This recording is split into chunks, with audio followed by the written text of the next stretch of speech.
Okay, let's get started. Uh, Good afternoon, everyone. Am I audible? Is my screen visible? Yes, sir. Okay, let's go on. Today I'm going to discuss week 4 lectures. It's kind of tutorial for memory, emotions, and kind of like consciousness. Give me a minute. Yeah. So I'm Deepak from Center for Neuroscience, IISc Bangalore. I'll discuss the week 4 tutorials now. Let's get started.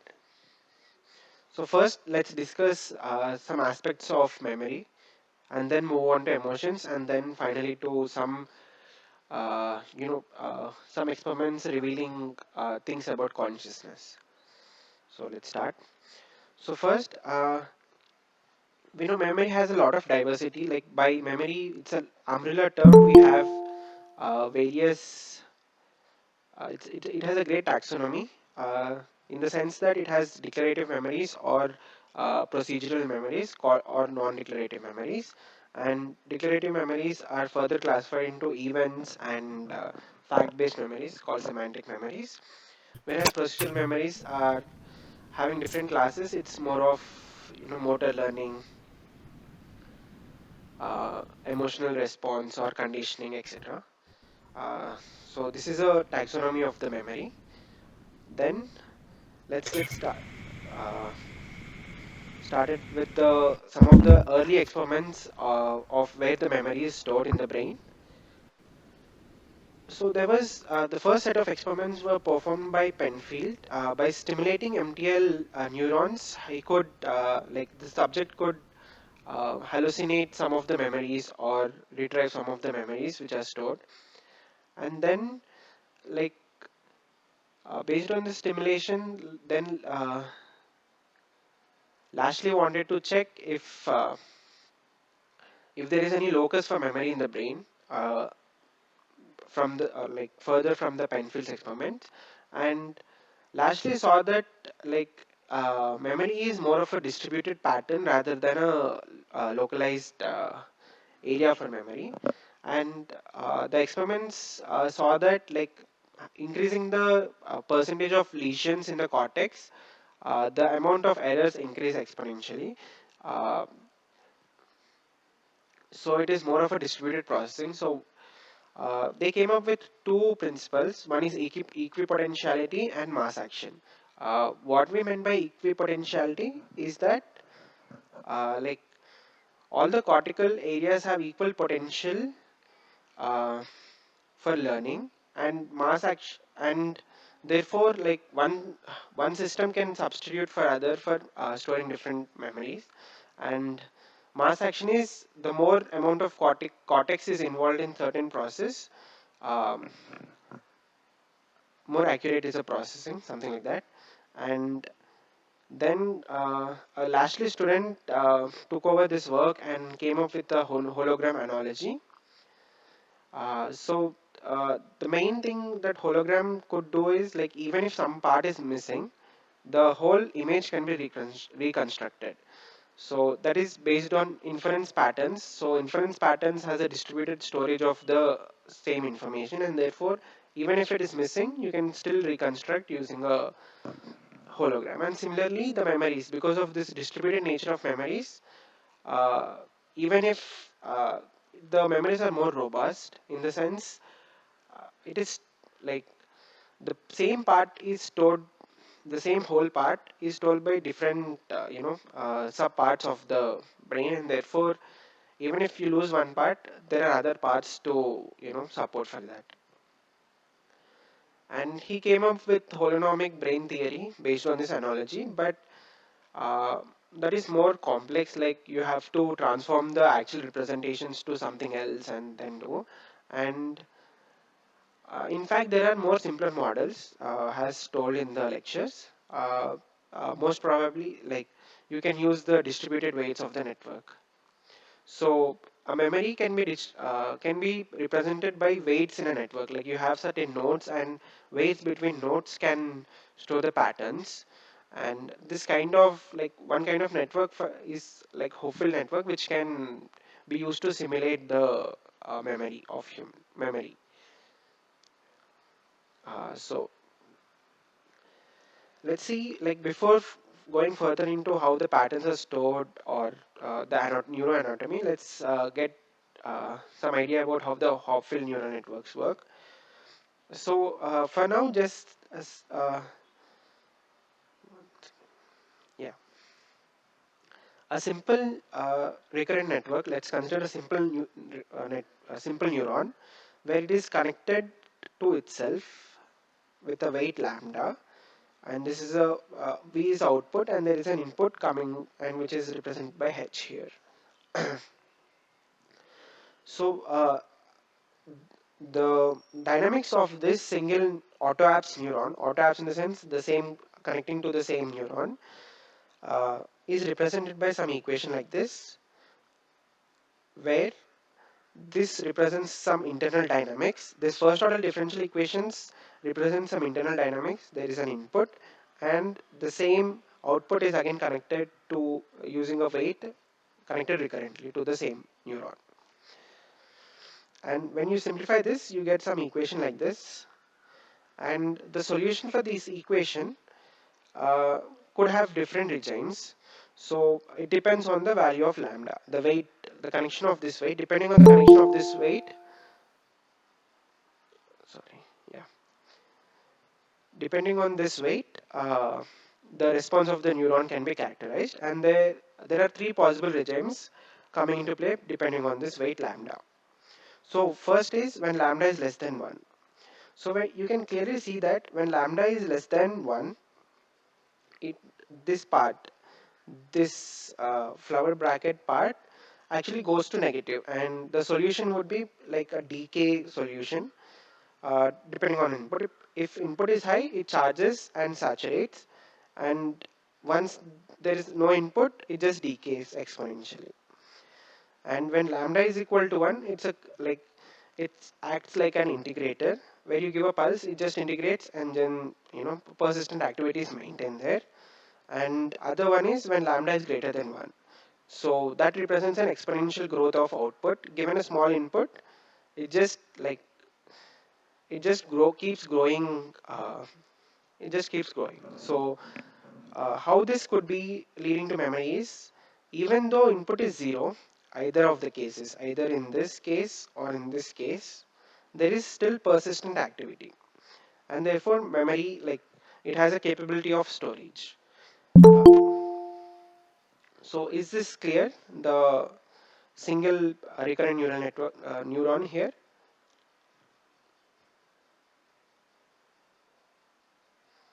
Okay, for now just remember that the dynamics of this neuron is represented by this equation, and there are three regions of operations depending on which the output, you can characterize the output. And one region is lambda less than 1, lambda equal to 1, and lambda greater than 1. And lambda greater than 1 and equal to 1 has, even with 0 input, there is persistent activity. There is like some output even if there is no input. And this shows like it has a capability of memory storage. And then like it's the same neuron with like time dependence here, h of t. Like, so whenever the input h1 is very small, it just goes up like this, and when there is no input, there is no output.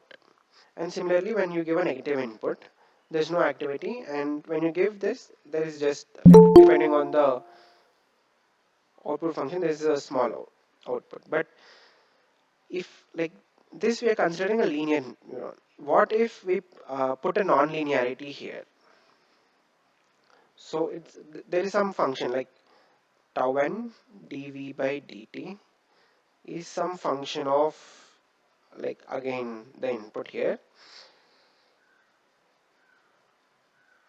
So if the activation function, let's say this f is called an activation function, if the activation function is a saturating function like this,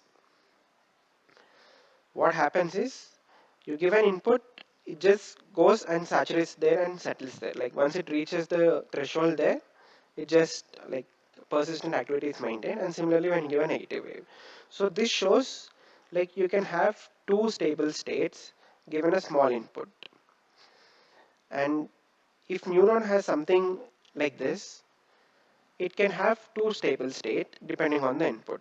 So if you give one input, it settles at +1. If you give the negative input, it settles at -1. So this kind of thing gives something called as attractor dynamics. So this is one attractor point and this is one attractor point, like -1 and 1. And this neuron has something called as energy function. So it's nothing but like there are two stable states. It can represent where the energy is minimal and it can be stable. So it depicts energy function here where it has two local minimas, and these are the stable states in the energy landscape. So there is like we can define something called energy landscape for this kind of so there is only one neuron. If you can also define for multiple neurons, like you can have multiple neurons connected with each other and connected to some input. So this is a two neuron Hopeful network, and you can have like multiple neurons, three neurons, and each one connected with each other, and you have some inputs for each, something like this. So depending on number of neurons, the landscape could have more than two attractor states, more than three attractor states, depending on the network uh, and number of neurons. So this kind of stable states is something like a memory, and therefore these Hopfield networks have a capability to store the information. Once you give an information and remove it, it's still present in the output. So it's like there's some persistent activity and which is memory. So is this clear? The stable states, and any doubts here?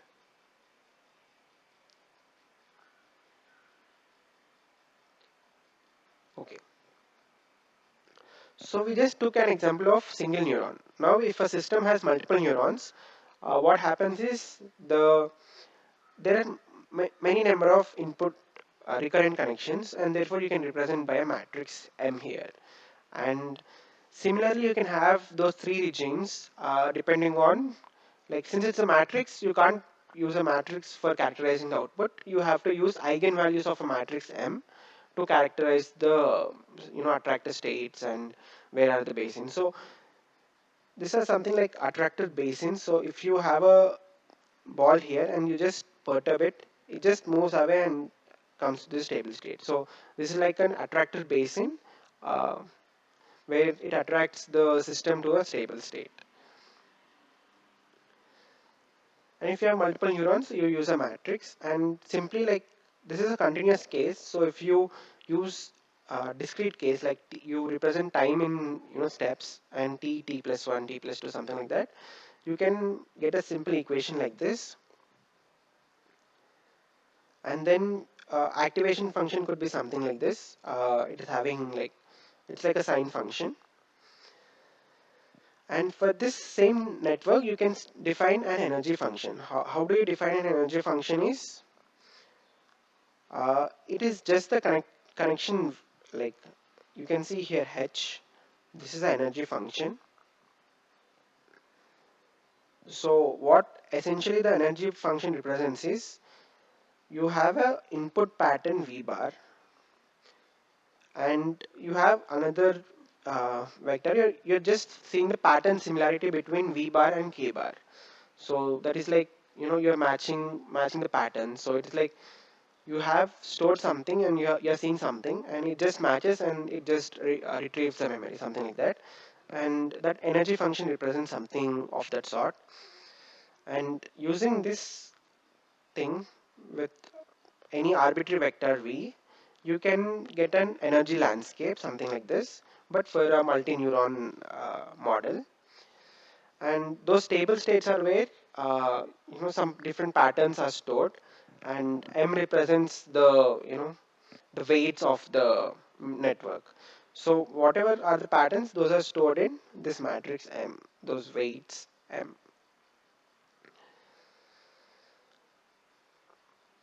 So this way, like you can use Hopfield networks to simulate memory. Now coming to, like, in the lecture you have seen the computer memory is more of, index based memory, where you give an address and then it gets back the value stored at that address. But in case of brain, the memories are more associative. Like you just see some queue and you could retrieve the whole memory related to that queue, or the whole pattern that you stored uh, as a part of that queue. So it's like you have a network here, some kind connected network, connected neurons, and you have a pattern like, well, storage. All these four neurons, which are highlighted in black, fire in synchrony, and therefore the strength between the two neurons strengthen, all these dark neurons, and you have stored a pattern here. Then if you want to store another pattern, there are another three neurons firing in synchrony, and you store another pattern.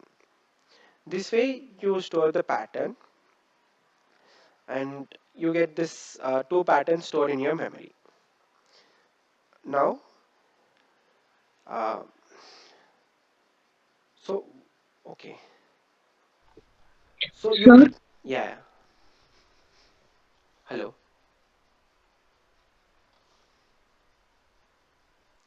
Does anyone have a question? mm, not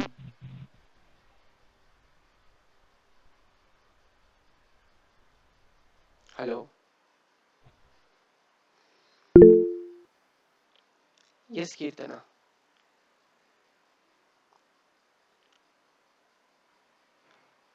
I think you're on mute. Can you? hello, am I audible? Yes, yes, you're audible now.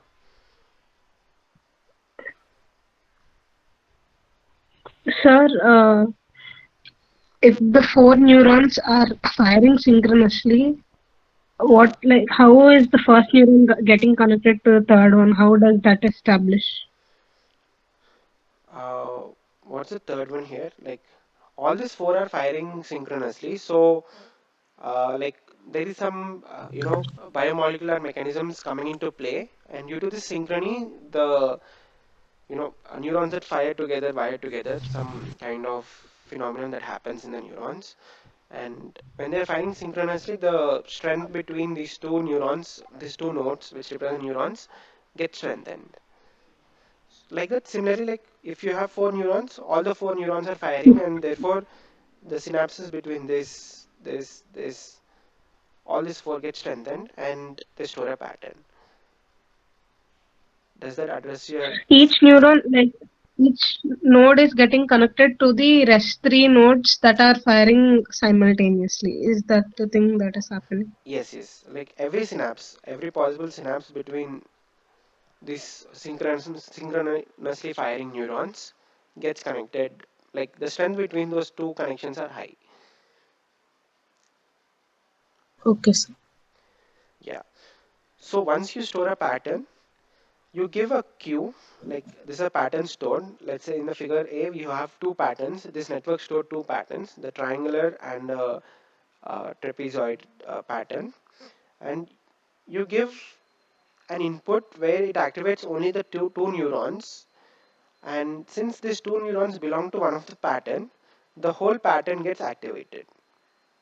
So this is how, like, associative memory works. You give a pattern and it just completes the whole pattern that is stored already. So this is a kind of auto-associative memory. So the example shown in actual lectures also, like you have a Charlie Chaplin and just show mustache and a, the stick, and you'll easily be able to associate it with a Charlie Chaplin. So brain is more of an associative memory rather than index. Like you don't have to like ping particular address and then go and it retrieve something else. Yeah. Uh, so for this system also you can construct something like energy function, and you see like there are two stable patterns two attractor basins for each of the pattern. Like for each pattern, you have a attractor basin, and it just like you give a cue, it just starts close to that attractor basin, and then just get attracted to that, and you're able to complete the pattern and retrieve the memory. So yeah, this is about auto associative memory.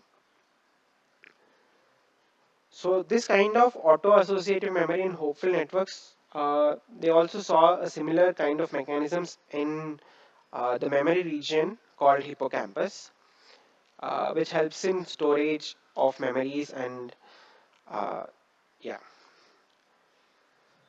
So since we were saying like synchronous firing leads to some kind of strengthening. So how did that happen? Just a qualitative explanation. I'm not going into the mechanisms. You have a presynaptic neuron and a postsynaptic neuron. So the moment you fire this also gives an EPSP, and if both of them, like as soon as you give the input, it fires again. So like the more time you stimulate this, and each time the neuron also, the postsynaptic neuron also fires. So there is some kind of mechanisms coming into play at this synapse, where like it could be like number of receptors on the postsynaptic neuron increasing, or the signal strength from like the number of vesicles opening and stimulating this neuron could increase. Depending on that, the strength might increase, and this is called LTP. Like synchronous firing together leads to strengthening of the system, strengthening of this two neuron system here. So this is a kind of plasticity, and there is other kind of plasticity where it's the opposite of this. It's called long-term depression, where asynchronous firing between presynaptic and postsynaptic neuron. So this asynchronous firing actually, adapts over time and reduces the synaptic strength either by reducing the number of receptors or some other cellular mechanisms happening depending on this asynchronous firing. Like this is firing, but this is not yet firing, but it is firing some asynchronous manner, and therefore these two are not related. And over time, the output of this neuron with stimulation of presynaptic neuron decreases, and that is called LTD. Yeah. So these two are the plasticity mechanisms that could enable for learning and memory. So here you see like synchronous firing strengthens the thing, and you get a one pattern stored, something like this, and this. So these are all modulated by different neuromodulators and cellular mechanisms at the synapse between post and presynaptic neuron. And this happens in a network of neurons, and therefore it's like a pattern representing by the neurons. So now, coming, does anyone have a question? Can you repeat what is the full form of LTP, sir? Long-term potentiation. So you like the synchronous firing. The moment you fire, it gives an there is a postsynaptic potential, uh, and you give, and again it gets stimulated. It's synchronously. Like as soon as you give input, there is an output, something like that, and you give long-term stimulation of this. Like the presynaptic neuron fires high frequency, high frequency spikes, and the synapse between these two neurons gets strengthened. So yeah, and this is called long term because this strength change, this modulated strength, could stay for longer period. So it depends on like how long you store the memory. So there are other mechanisms of plasticity also, and these are like one kind of.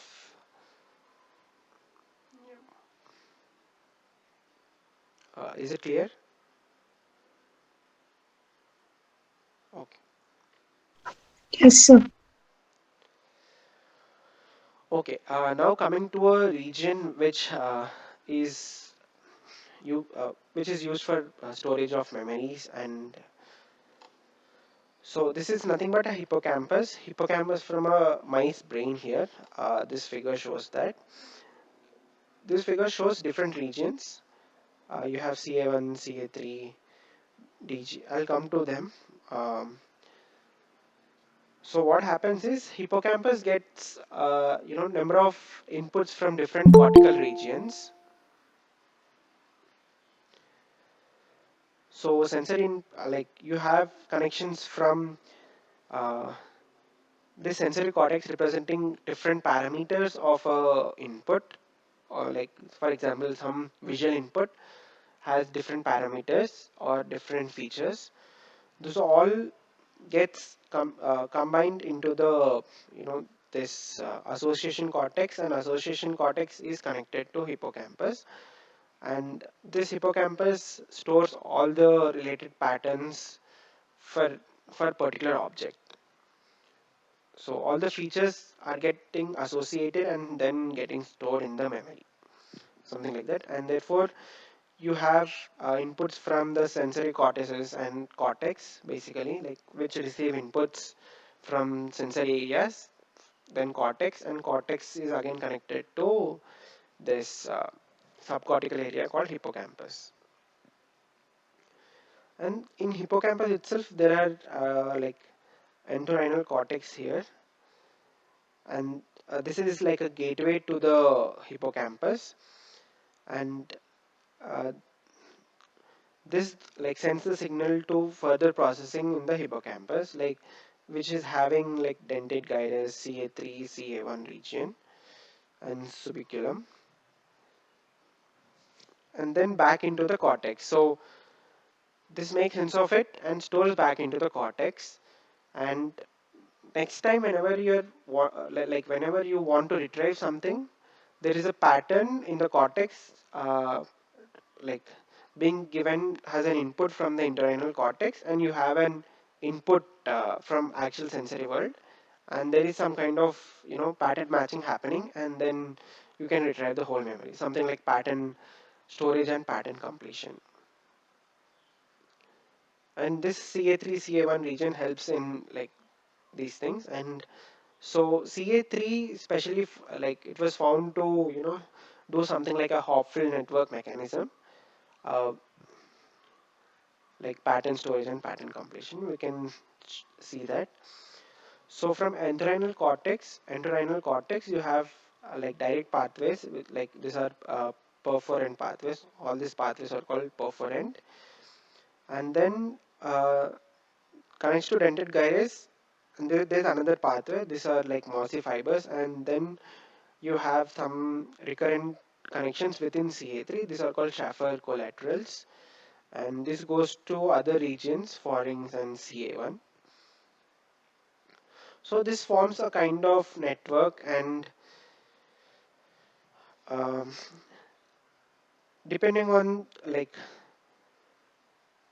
you have a pattern storage, like you have input pattern coming from mossy fibers, and the pattern gets stored, and you have a pattern here, and then there's a weaker input from the stored regions in the cortex through entorhinal cortex, and you have actual pattern.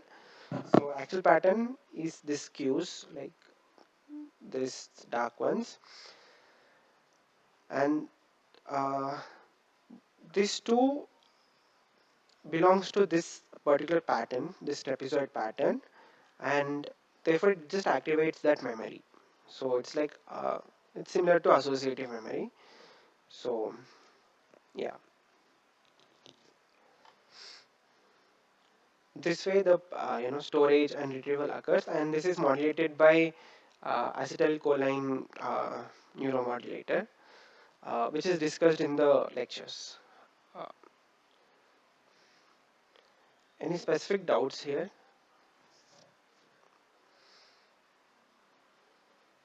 So there is something called Hebbian plasticity happening here. So between two neurons, you have a connection, and this has weight. Let's say this is I neuron, J neuron, Wij,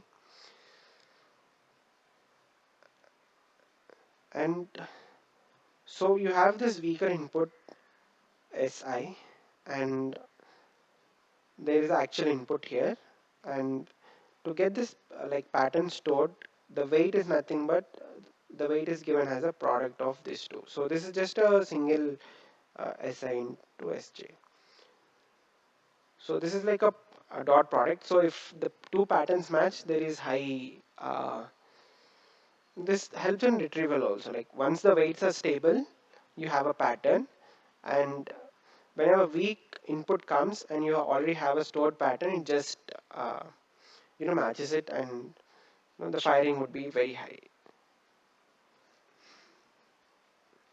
So this the way this memories are stored and either in Hopfield network or in memory is through this mechanism of Hebbian plasticity, and this plasticity is governed by various neural mechanisms, and one such mechanism is LTP and LTD, long-term potentiation and depression, where you can modulate the synaptic connection between two neurons.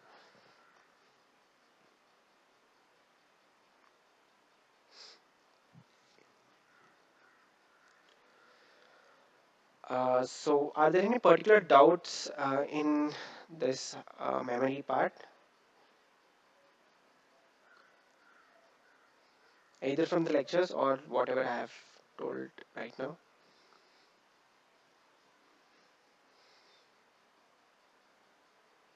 Okay.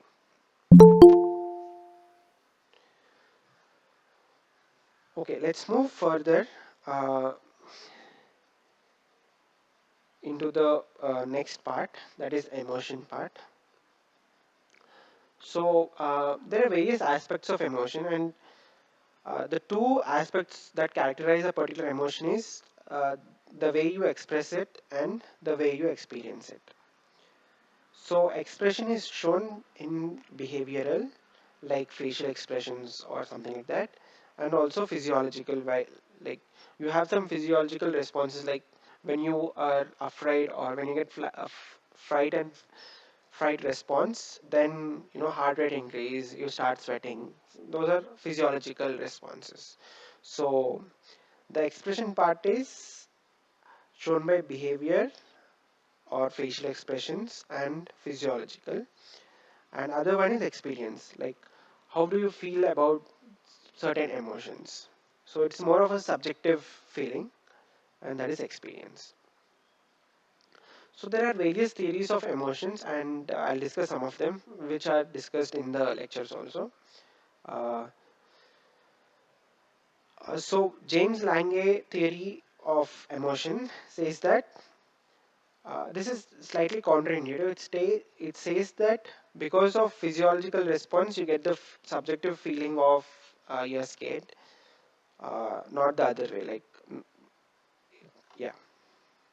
So what happens is you have a perception of stimulus, and then there is a physiological response as soon as you perceive a stimulus, and this after this it will cause a behavioral response, and cognitively you have a feeling that you're scared, something like that. So physiological response, and then you have the progression of events of a particular emotion, and here basically the fear.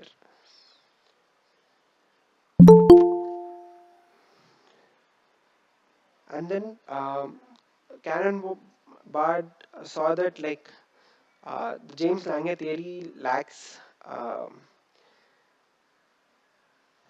certain logic. One second, there's some. Yeah. So what Cannon Bard proposed is the thalamus. So whatever they see, the stimulus from the environment goes through a pathway directly to thalamus, and then divides into two uh, parallel paths. One is gone to the cortex, and one is gone to the subcortical regions, which are involved in emotional processing, and it goes to hypothalamus, which regulates the sympathetic nervous system, and therefore you get some physiological responses. and cortex produce like the one pathway that goes to cortex produces the emotional feeling, the subjective experience of that particular emotion. And there are various other theories like Singer and Scratcher told that like emotion and the physiological arousal is not exactly like very specific to particular emotion, and many emotions have similar physiological arousal, and the specificity of that feeling depends on how you cognitively assess the particular instant incidence of a emotion. So he says that uh, there is some kind of physiological responses and behavior response, and then your cognition comes into the play to say how you're feeling about it. So that is proposed by Singer and then there is another thing which is related, closely related to this, called appraisal theory. It say like it basically evaluates certain emotion in terms of its significance to you. Like uh, so, if you like, you can evaluate the emotion, like how significant it is to you, and then process it, something like that. And this was first proposed by Magda Arnold, and then Michael Astras has proposed similar, which is like it's also called coping theory. Uh, so there is some kind of assessment for particular emotion, like where the cognition comes into play and it assesses the risk and benefit thing, and it sees some kind of appraisal there, and depending on that, the emotion is further processed. And Robert Zakon saw that like emotions can be subliminal.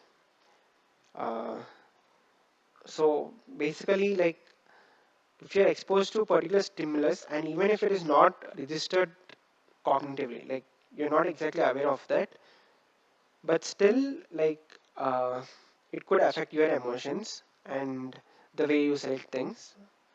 So that is another like like emotional processing is also unconscious or subliminal, even if it doesn't register in your cognition, it you still have that emotion, and there is some unconscious processing of this emotion. So these are few theories. There are many more theories, but like none of them have a very good consensus. So it's a mixed thing. Yes, Kirtana. Sir, can you give some photography like that Robert Zakov? Okay. Sorry, Robert. What did you say?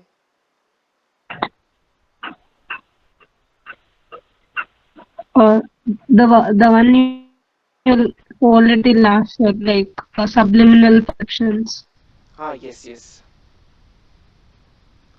So what the theory says is like, uh, particular stimulus bypasses your cognitive registration. Even like if you show a stimulus for brief period and like you're not consciously perceiving that, but still like your subsequent decision are actually biased to the this subliminal processing of that particular brief stimulus.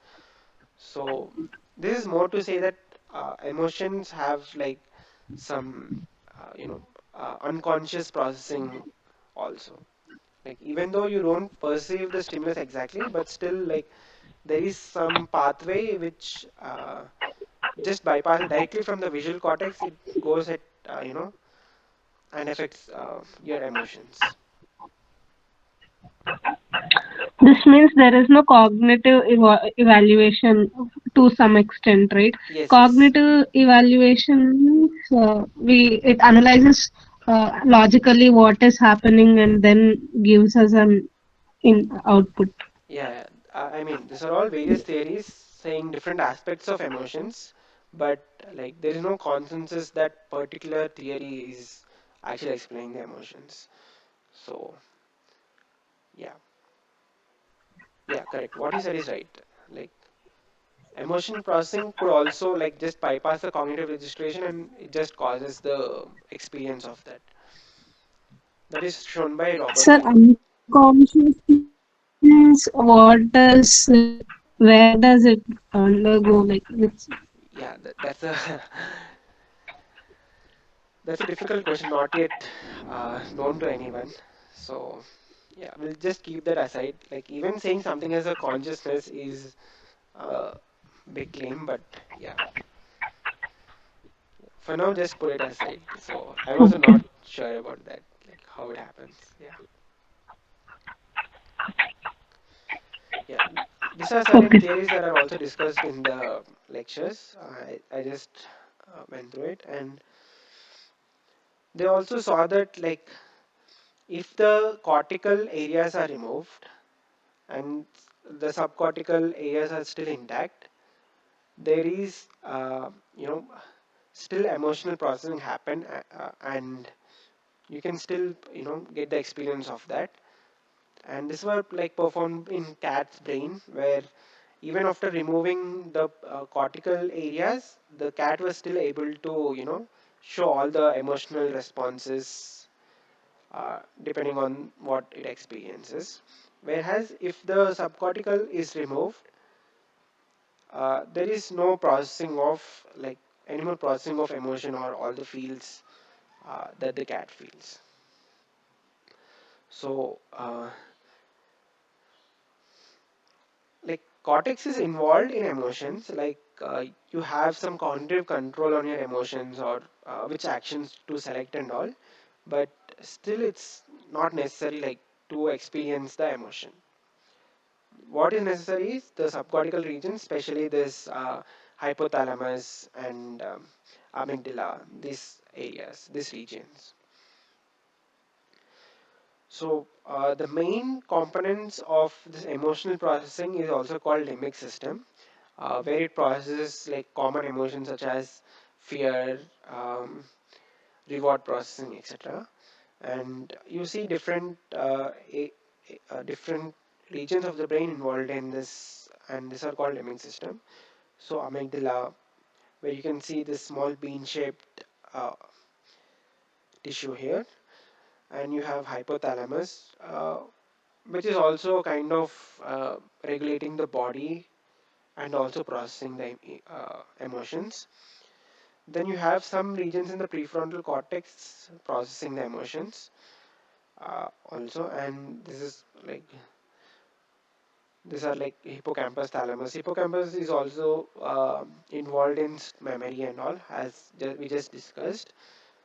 And thalamus is like a relay station, and it has like wide connections to different regions of the brain, and it acts as a relay station to almost everything like sensory processing, action, motor control, emotional processing, etc. Okay, is this figure clear? I think, yeah. So one second.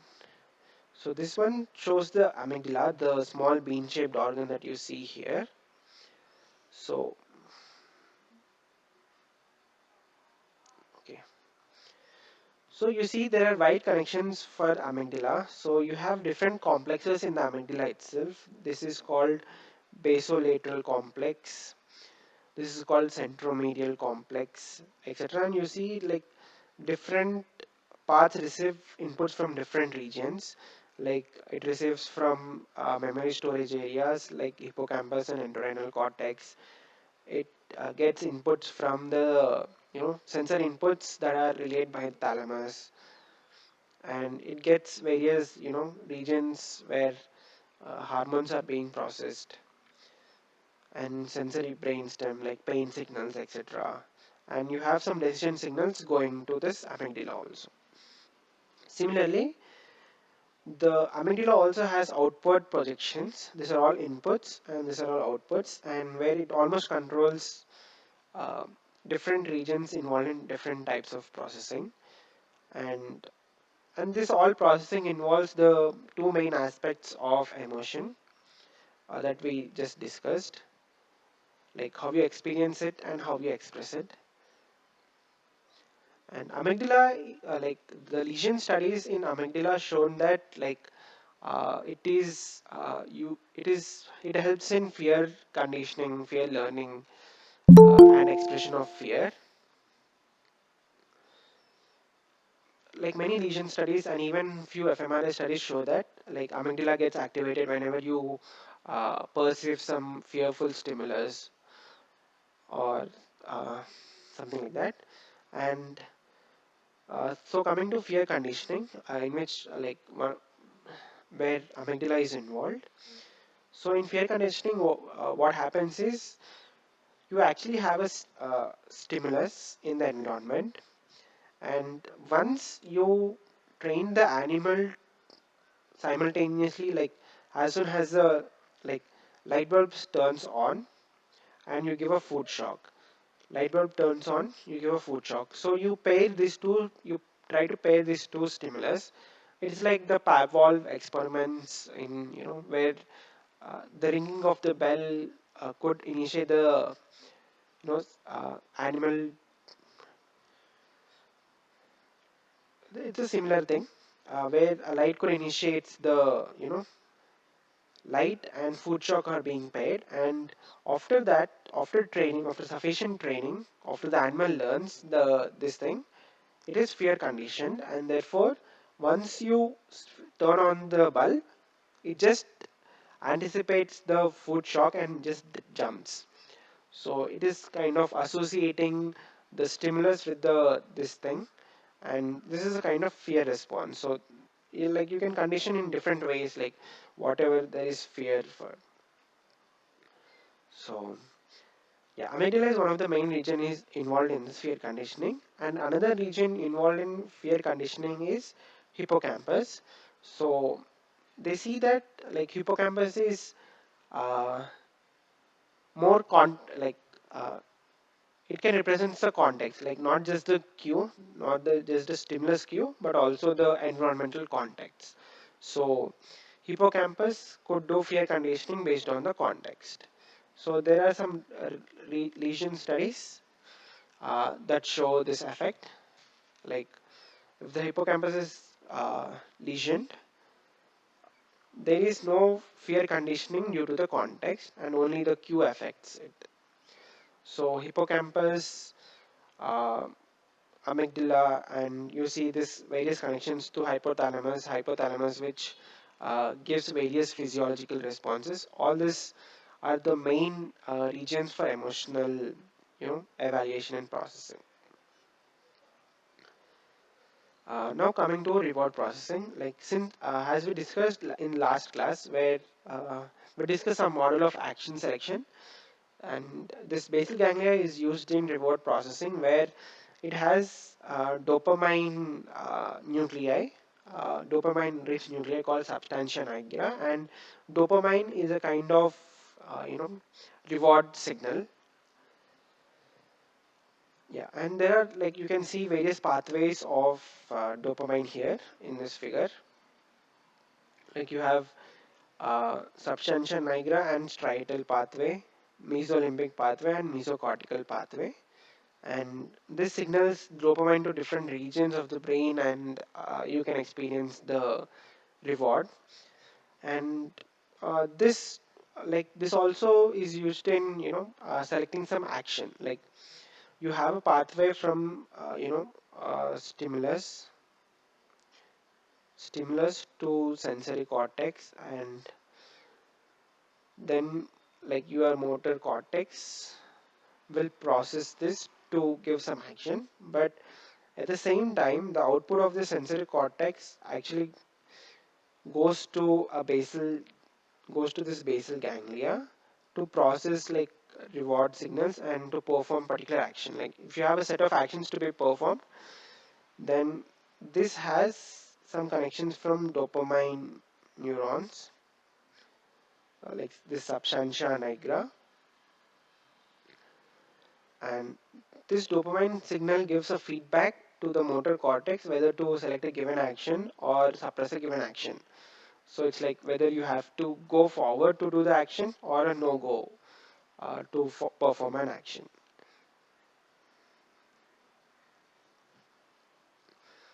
So yeah, this is how like one pathway for reward processing. There are also like prefrontal cortex involved in this kind of decision makings, whether to uh, like perform an action or not. And especially the orbitofrontal cortex is involved in emotional processing in the prefrontal cortex. So you also have something called reward prediction error, which is nothing but uh, actual reward minus expected reward. So whenever like there's a large gap between this, there are few neurons in basal ganglia and orbitofrontal cortex representing this reward prediction error. Like if there is a high discrepancy between this, the neurons fire a lot, and there's a representation for this reward prediction error. So yeah, this is another reward processing pathway in emotions. Okay, these are a few things about emotions. Let's get into a bit of consciousness here.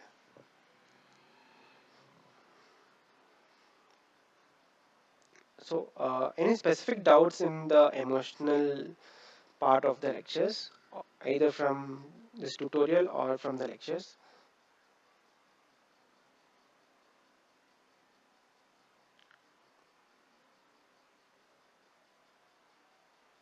Okay, fine. Um, Coming to like this is not exactly consciousness that I'm going to discuss because it's a very large term, very not very well defined term. Consciousness is. So I'll just discuss a few experiments from the lecture and little bit like one or two extra examples. So first thing coming to the stimulation experiments. Stimulation experiments show that like experience or whatever you perceive is more of an electrochemical activity of the brain rather than a pure environmental cues or signals coming as an input to your brain. For example, like if you take the phosphines that you see when a brain is stimulated by a subject. So depending on like you can control this stimulation, like where the electrodes you place, and you have a controlled parameter there how you stimulate, and depending on the stimulation you get to know what the subject is experiencing. So it's more of the electrochemical activity resulting rather than just pure environmental signals or cues coming into your brain. And especially when you take various optical illusions, they reveal a lot about how you perceive the world. Like whatever you see is not exactly what you see. And there are few illusions discussed or few experiments discussed in the lectures. So one is after image experience. So it is like a negative photo when you look at it for quite long and then you just shift your fixation to another point in the environment. At that moment you just see like uh, there is a flip of a negative image, and this shows that whatever you perceive is more of a electrochemical activity in the brain where so the neurons representing particular image that you're seeing gets adapted quite long and gets tired, and they just flip it so that you get a negative of that image. And similarly for complementary colors, uh, and also you have seen some experiments on blind spot and how it like how the brain interpolates the space at the blind spot. So it's like brain is a kind of pattern completion machine where anywhere there is a gap and it just fills with the surrounding pixels, something like that. And this is also shown by like scotoma patients where uh, they see that like even though they can't see a particular spot in the visual field, but still they have like they report to have a sight and it's like a blind sight. So one second. Yeah.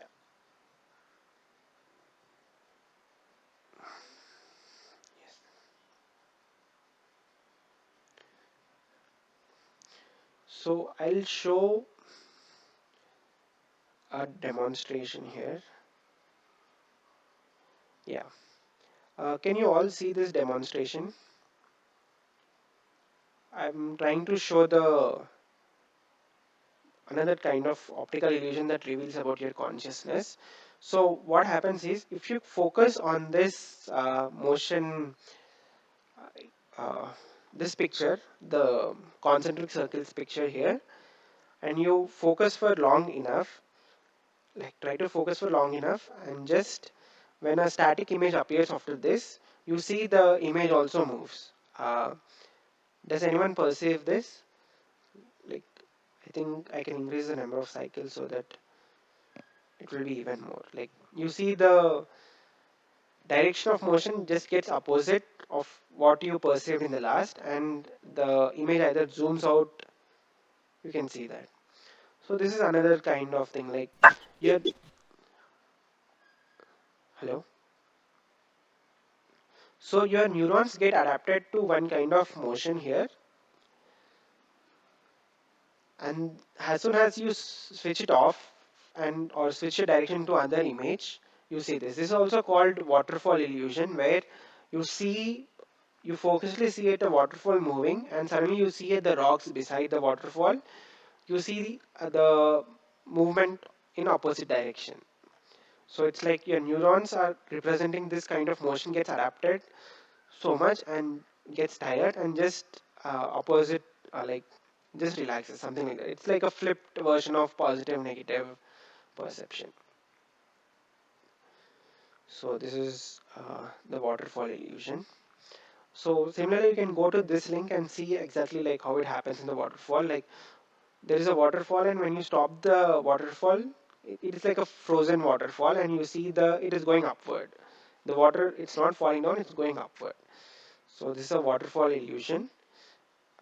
This is another optical illusion that shows like how your perception can change depending on your brain's activity. Uh, then, well, coming to sensory substitution, like uh, so the research tells that uh, you can substitute sensory experiences. Basically, like if you take a person who is blind and you can revive their blindness by substituting with other senses. For example, uh, you see like this vibrotactile thing from Batch et al.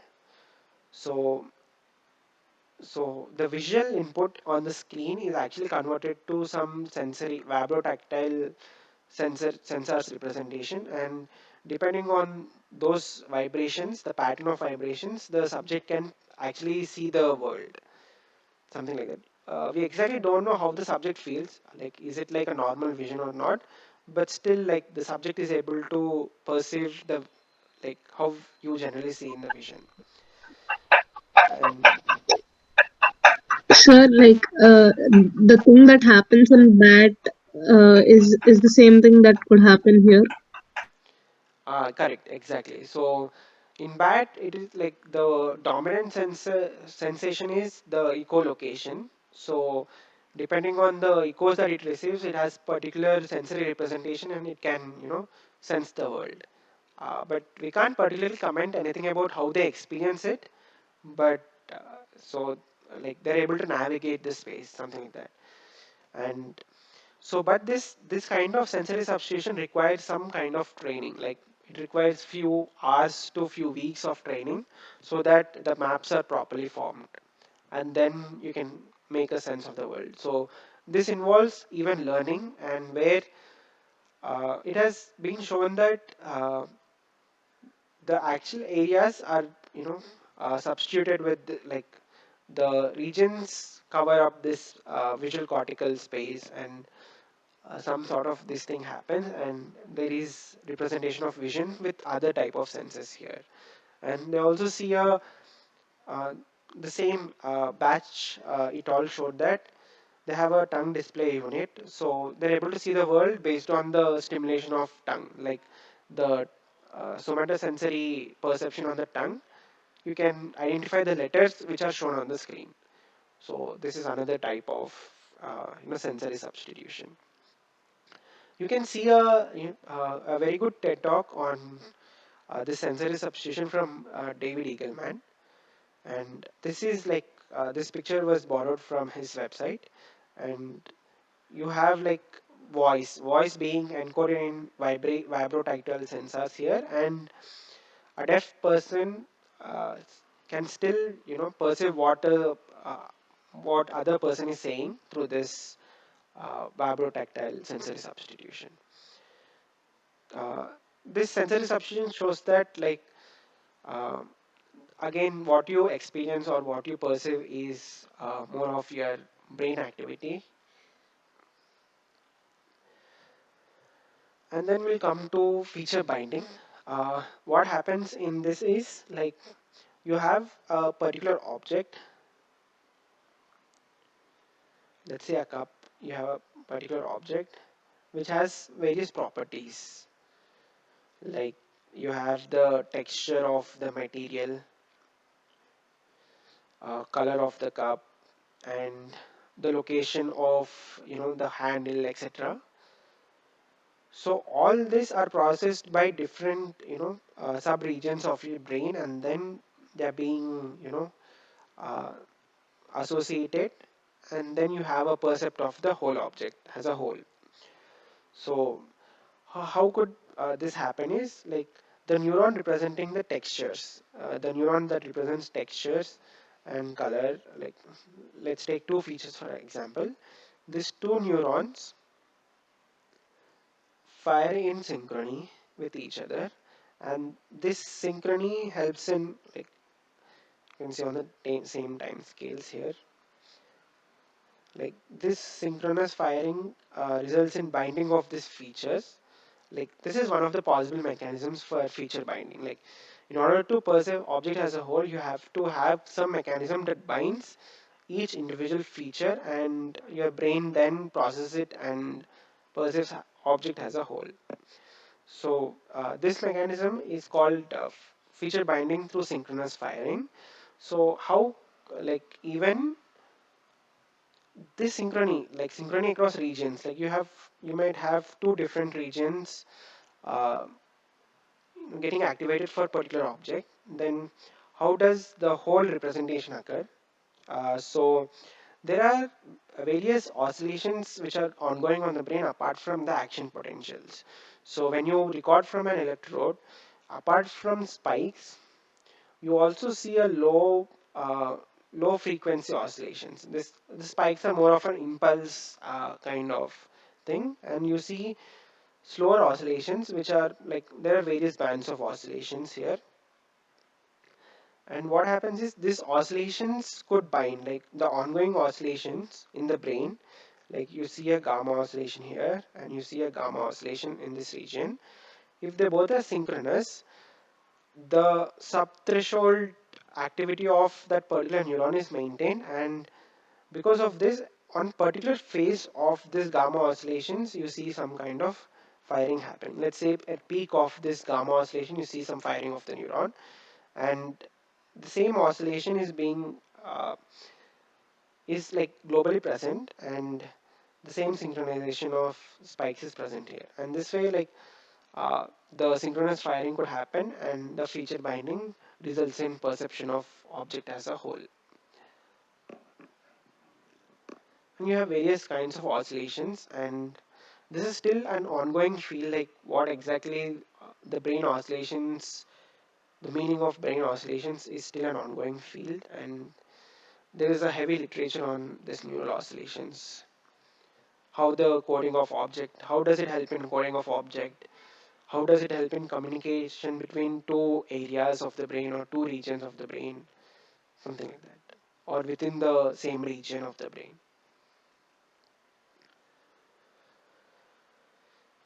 So now, like coming to subjective timing, uh, when do you perceive, or when do you feel that you have certain experience after after your brain processes the information, something like that. So these are uh, some of the experiments performed by Benjamin Libet. So he asked the subjects to like either through stimulation or to some sensory stimulation. Uh, we like the subjects are like asked to time their perception of that particular feeling. So this is done to a dial clock where a dot moves across, and the subject, like over multiple trials, for every trial the subject reports at what time he perceived, and this way, like if you have more number of trials, it shows the average time, the mean time uh, of that particular perception. So what Benjamin Libet saw is like, so if you simulate the cortex through some neurostimulation, and you actually have some sensory stimulation and then going into the brain processing it. So they saw that the uh, processing of actual sensory stimulation uh, takes is quite quicker than the processing through this stimulation of the cortex directly. So although the distances are very like opposite, what we expect is opposite.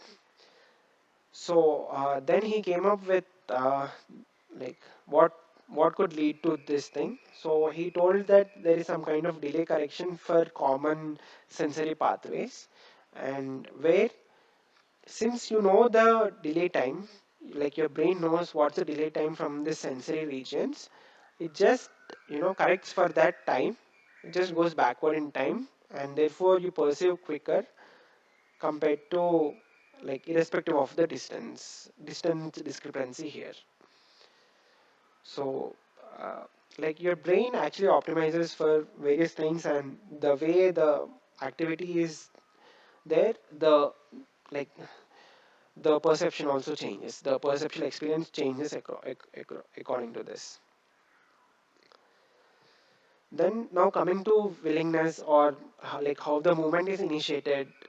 Basically, like you want to like perform some action, you have a will, like you have some intention to perform an action, you perform an action. So how is this hierarchy from intention to execution of motion organized in the brain? So these are mainly revealed through Gray Walters experiments. So what the field before used to think that like you have an intention to perform certain action, then there is a supplementary motor area which actually encodes for this plan of action, and then sends a signal to M1, and M1 then senses to spinal cord and performs the particular action. But what the experiments of Gray Walter saw that is uh, being conscious of this intent happens after a certain time, and to find out the reason for this, he performed certain experiments uh, by giving like adrenaline to different groups of subjects and see what's happening. And so he used different metrics to quantify this. He used something called readiness potential, um, which is a slow buildup of activity in motor cortex. So this represents the cortical activity. EMG is representing the muscular activity, and this is the timing, like when is the subject aware of that movement intention. So that is measured using Libet's dial. So the conclusion from Gray Walters saw that is like the order of, it's not the willed action that is coming first, it's a motor cortex somehow has a activity like this readiness potential with a slow build up, and then you have a awareness of this willed action, and then the movement occurs. So like this is based on like this timing thing here. This is the readiness potential, and this is the EMG activity. Uh, so yeah, this is the So, readiness. Yeah. can you tell about readiness potential again?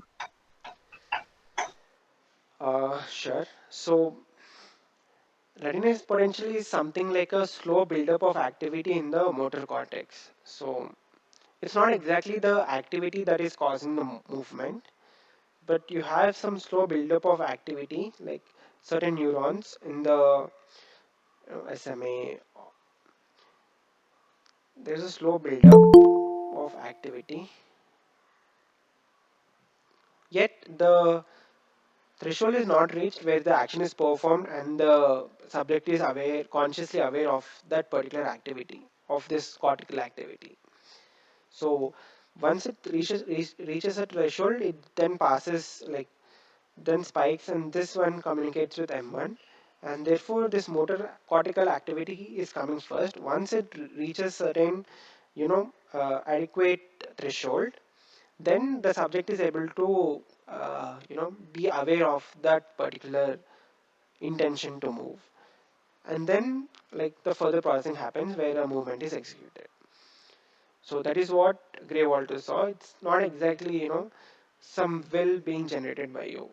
Uh, your brain just acts like an informing device where it just informs once the action threshold is reached and saying that I'm performing this action.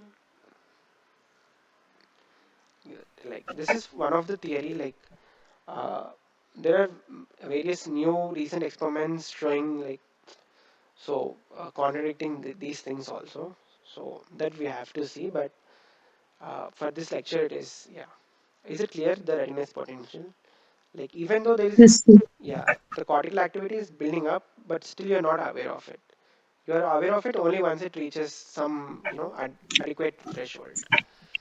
Readiness potential, like it starts building up depending upon the sensory input only, no, sir? Yes, depending on the sensory. Yes, depending on the sensory. It is like self-generated action actually. So this is particular to self-generated action. Like, you want to generate some action, something like that. It's not exactly like stimulus causing the action. Yeah. But then explanation to generation of readiness potential, then what causes it to generate? That is still not known. Like, I think the recent experiments show that, like, I can share some resources with along with the slides. Uh, like, you can check there. Okay, sir. Yeah. So, any doubts regarding this tutorial or the lectures?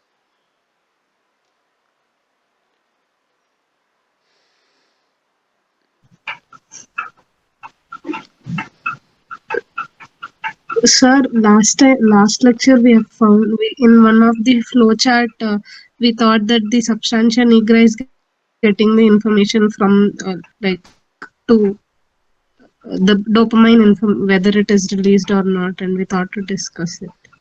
Oh, yeah, yeah. The direct and indirect pathway. Two actions, right? Yes, sir. Yes, sir.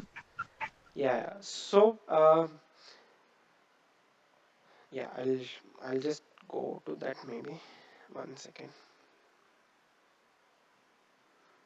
I can just.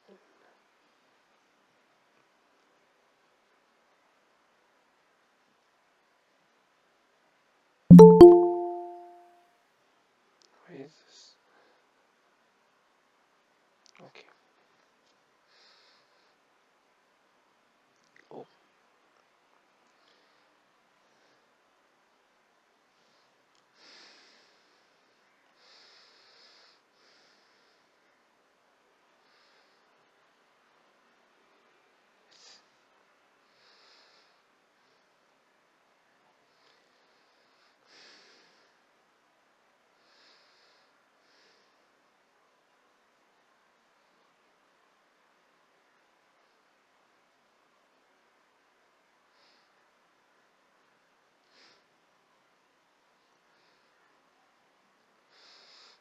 what was the question here? How does dopamine play a role in both direct and indirect pathway? Right? You're asking what was the question, sir? Yes, yes. Here, like the cost and benefit, which one is strong is actually dependent on the dopamine, whether is it released or not.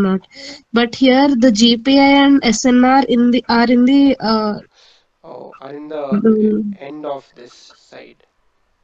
yes, sir. Uh, correct. But what I saw in the other circuit is, one second.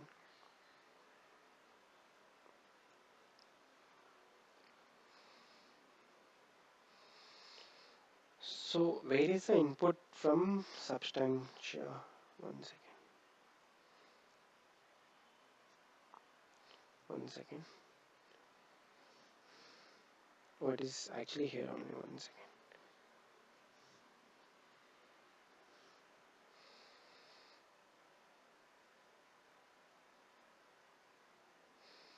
Okay. So,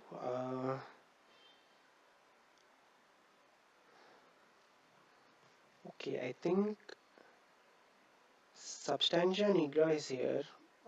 What is SNR here? STN is subthalamic nucleus. Okay, so actually the striatum is getting inputs from, can you see this? Yes, sir. Yeah, striatum is getting input from substantia nigra, but I have to check what is this SNR. Globe, Globius pallidus, subthalamic nucleus. Okay, okay, maybe I'll ping you up on discussion forums so that I'll clarify this. Like, what does SNR mean here? Is it substantia nigra or something else? How come substantia nigra at two places? I think SNR is something different. Okay, Mm. sir. Oh, I think there are two, no? Like, substantia nigra has two parts. One is pars compacta and one is pars reticulata, something like that. So, I think these are two different nuclei in the substantia nigra. So SNC and SNR. Yeah, yeah, exactly. So I think the SNC has a dopaminergic nucleus, and that is how like cost benefit is processed as a reward, effective reward from cost benefit. Uh, yeah. So here the direct and indirect pathways receive the input from dopaminergic neurons, and based on that it will activate and select the actions. Uh, is that fine? Yeah, I have to check what is the function of SNR. Maybe you can check online once, and that will clarify your doubt.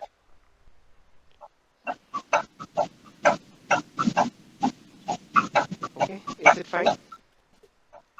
Yes, sir. Okay. Any further questions?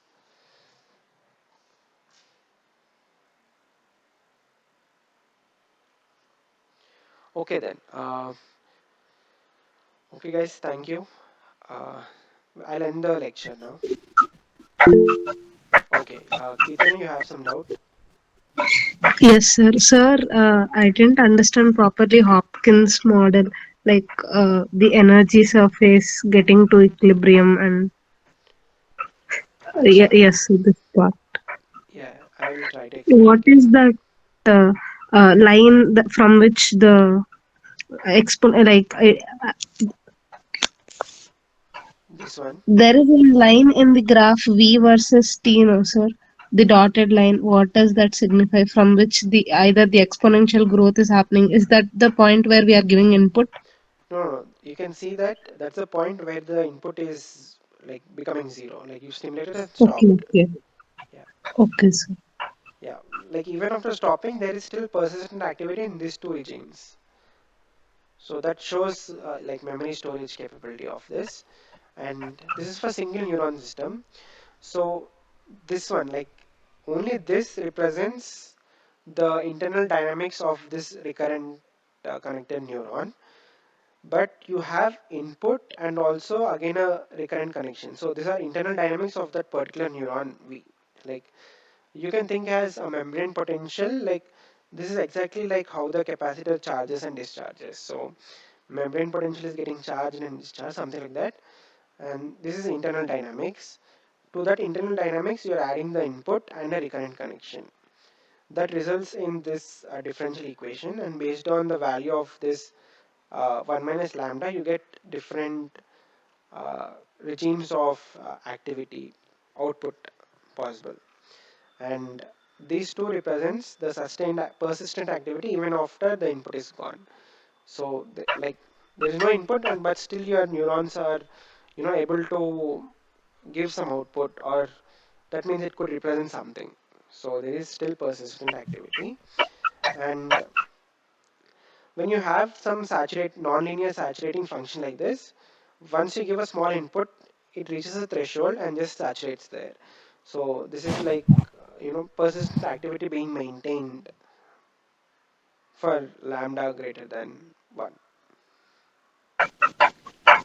I didn't get this, sir. Like saturated function, input with Yeah, like for suppose, on the graphs on the left side. How can an input be in the negative? Like sorry, input can be negative, no, like inhibition. okay, okay. Yeah, like you're giving, or in a network you're giving a negative pulse, or in a circuit you're giving a negative pulse. So this saturation can lead to two stable states as you see here. Like if you give positive input, it just like the network just moves to -1 and it stays there. Or if you give -1, it just moves to -1 and stays there.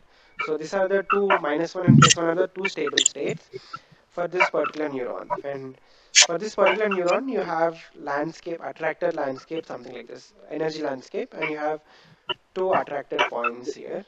And similarly, you can construct the same model for a system having multiple neurons connected recurrently and having multiple inputs. So depending on number of neurons, the number of attractor points also change. Sir, like attractive basins means if we get any other input relating to this, then they get attracted to the particular associated memory to it. Is Yes, that yes, correct. There's a small queue and it just goes and stays in that like that particular level. So if you okay, have sir. multiple neurons, like multiple neurons getting activated represents a particular pattern. So multiple neurons going to some like that stable state. So this stable state is a landscape. Like here it is shown two-dimensional, but you can have a hyperplane with multiple, attractor domains or attractor basins. That way, like each attractor basin represents one particular pattern, like one particular, particular set of neurons being activated. That way you have like pattern completion. Okay, sir. Yeah. So I didn't Understood. go into the details. Like if you have with multiple neuron network, multiple neuron system, then instead of having just lambda, you'll have a matrix. Like you'll have multiple weights, right? So all that each weight, like Wij forms a matrix, Okay, sir. and this recurrent connection. So and based on the eigenvalues of this matrix, your different regimes are possible. And if the eigenvalues are like, if this matrix is positive definite, like all the eigenvalues are greater than 0, then you'll have like, there's a possibility for persistent activity even after the input is turned off. And for this particular thing, how you construct an energy function is given by this function h. Yeah,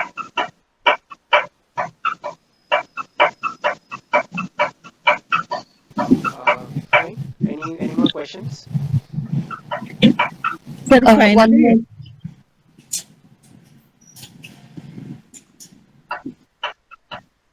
Hello. Yes. Sir, and one more question. There are two principles you told, right? Mass action and equipotentiality. Can you Yes. explain what is equipotentiality? So basically, like we saw that uh, the lashless experiment failed in localizing the area which encodes like which is involved in memory, right? So it's like each area has equal potential to represent particular memory, and each area has equal power to represent particular memory. So that is equipotentiality, and mass action is the more cortex is involved, more robust is a representation, or more Okay, robust sir. is a learning. And that is why he see like with increasing the you know number of lesions in the cortical cortex, it leads to more learning errors. And this hologram theory is like since it is distributed, even if something is missing, you can still you can still retrieve the memory, like this part whole representations. Like the whole of certain object is represented by various parts by your brain, and therefore it is robust. This is like mass action. Yeah.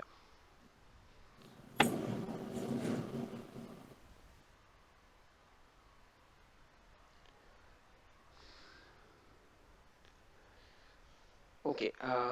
That's it.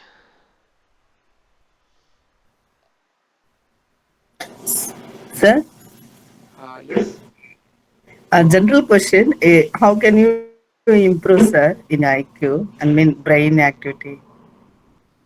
Uh, Sorry. So that is no, that is irrelevant to this lectures actually. So Eh, yeah, Yes, sir. yeah.